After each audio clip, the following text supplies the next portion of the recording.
Salut à tous, cette vidéo n'est absolument pas sponsorisée malgré le fait que je vous montre un shop italien pour aller acheter du matériel radio. C'est le shop de Léon, il s'appelle Léon, il est italien, il habite Rome et son shop, eh bien, c'est Robertone. Qu'est-ce que je peux dire sur ce shop? Alors, je vais tout d'abord vous conter l'histoire qui m'est arrivée avec ce shop et c'est une très belle histoire qui finit bien. Avec un ami que je ne citerai pas, on a décidé de commander en masse ce petit bébé qui est là derrière, qui est un Acom, un très très bon ampli.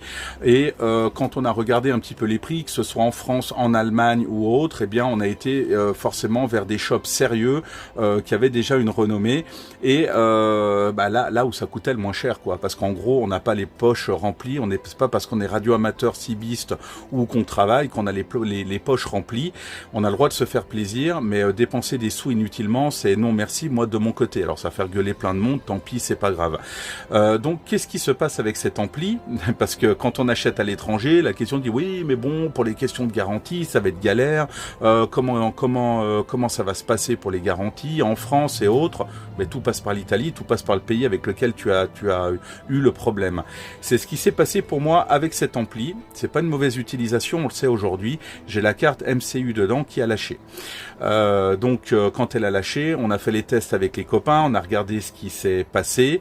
On n'a pas compris, on a eu des suppositions de retour à chef puisque j'avais fait mes petites boîtes à claques, j'avais mis 2 amplis en parallèle et il s'avère que après avoir mis la prise, alors c'est pas une prise OBD mais la prise de contrôle à l'intérieur et après avoir testé avec Acom, donc le shop et Acom, ça ne venait absolument pas de retour à chef puisque tout est protégé à l'intérieur contre ça.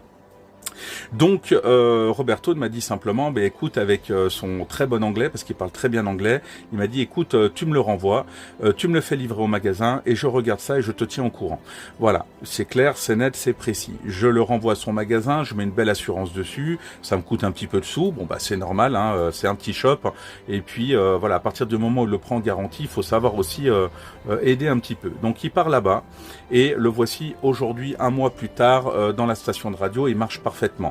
Robertone a échangé plusieurs mails, il est passé dans son laboratoire puisque Robertone et Léon ils sont habilités pour pouvoir réparer de l'Acom. Voilà, il faut être habilité et quand il y a un souci, ils sont en liaison directement avec Acom en Bulgarie pour pouvoir réparer. Donc Acom leur a envoyé la carte MCU, le MCU. Il a tout remis en route, il l'a retesté encore sur un week-end complet et il me l'a renvoyé. Et tout s'est bien passé comme ça, emballé, voilà, pas un coup de tournevis nulle part. Les vis, on dirait qu'elles n'ont pas été démontées du tout. Alors vous me direz, oui, c'est normal.